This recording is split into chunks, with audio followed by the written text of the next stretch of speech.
I had woken before sunrise, not because of nerves, but because quiet mornings had always helped me think clearly. My son was getting married that afternoon. For 28 years I had worked toward this kind of moment without really naming it.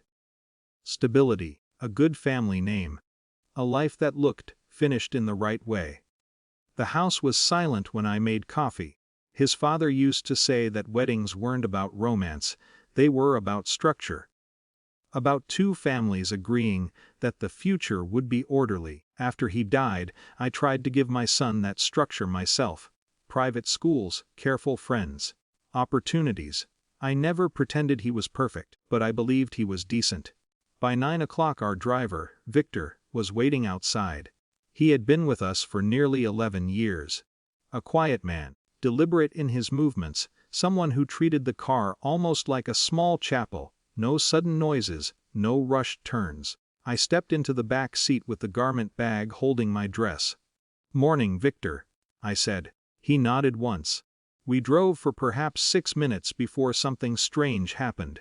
He pulled sharply into a small side lot behind a hotel near the venue. Before I could ask why, Victor stepped out of the car and opened my door. His face looked different, tight around the mouth. "Mom," he said quietly. "Please come with me for a moment." I followed him to the back of the car, confused. Then he opened the trunk. Before I understood what was happening, his hands gently but firmly guided me down inside. A blanket came over me. For one stunned second I simply stared at the dark fabric above my face. "What the hell are you doing?" I snapped. His voice came quickly, urgent but controlled. "Mom, please hide in here. Don't say a word, you need to see something.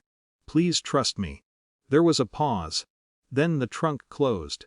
The darkness was immediate and complete. My first instinct was anger. Not fear, anger. Victor had worked for my family for years. This was not only inappropriate, it was absurd. I pushed at the trunk lid once. It was latched. Then I stopped. Because the car had not moved. And Victor had not left. Instead, I heard footsteps outside. Another car door somewhere nearby. A faint hum of air conditioning from the hotel building behind us. Time stretched in an uncomfortable way. After a few minutes, the trunk shifted slightly. Not opening. Just enough that a thin line of light appeared where the lid hadn't fully sealed. Through that narrow crack, I could see the edge of the parking lot. At first nothing happened. Then a figure stepped into view. My son, not in his full tuxedo yet, just dress pants and a white shirt with the sleeves rolled once at the wrist. He looked impatient. He checked his watch twice. My mind scrambled to place the situation. Perhaps he had come here for photographs. Or to meet someone from the wedding staff. Then a woman stepped out of the hotel's side entrance. Not the bride. She was younger than him by several years. Dark hair pulled into a loose knot. She walked directly to him as if the meeting had been scheduled precisely. They stood close immediately. Too close for strangers. My first thought, absurdly, was that she might be a cousin of the bride I had never met. Then he touched her face. Not casually, the way a person does when familiarity has already erased the need for permission. They spoke quietly. I couldn't hear everything, but the still morning carried fragments. "After today. You said it wouldn't change anything. The accounts are all ready." The rest blurred together. There are moments when the mind tries to protect itself by inventing alternative explanations. Mine did that for perhaps 30 seconds. Perhaps this was an old relationship ending. Perhaps he was explaining something complicated before the ceremony. Then he kissed her. Not briefly, not nervously. Comfortably, like a man who had done it many times before. Inside the trunk, something in me went very still. Memories began rearranging themselves. The strange expenses last winter. The private phone calls he stepped outside to take. The distant tone he sometimes had during wedding planning meetings. I had interpreted those things as pressure. Now they slid into a new shape. After several minutes they separated. She touched his sleeve before walking back toward the hotel door. He remained in the lot a moment longer, looking at his watch again, before heading toward another entrance. When the area was empty, the trunk opened. Victor stood there. He did not speak immediately. I sat up slowly, the blanket sliding down around my shoulders. "You knew," I said quietly. He nodded once. "For how long?" "A few weeks, ma'am.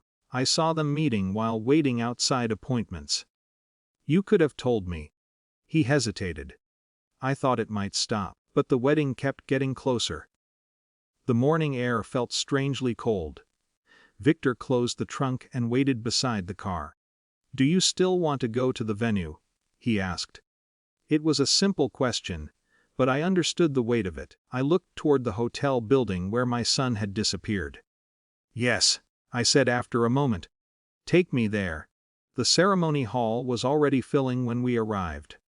Guests greeting one another, photographers adjusting equipment.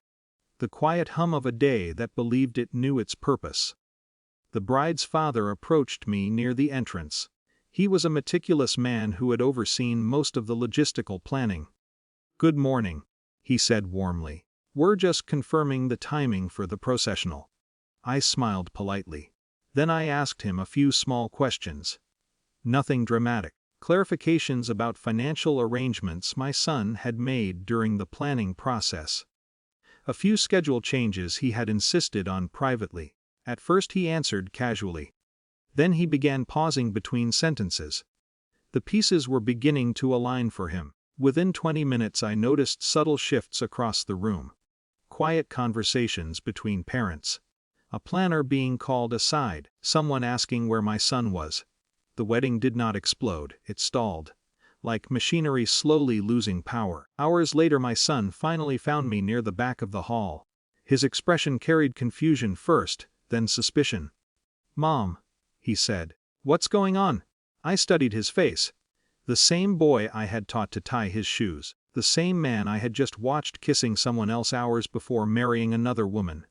"I'm glad I saw it," I said calmly. "Saw what?" Before I applauded. For a long moment neither of us spoke.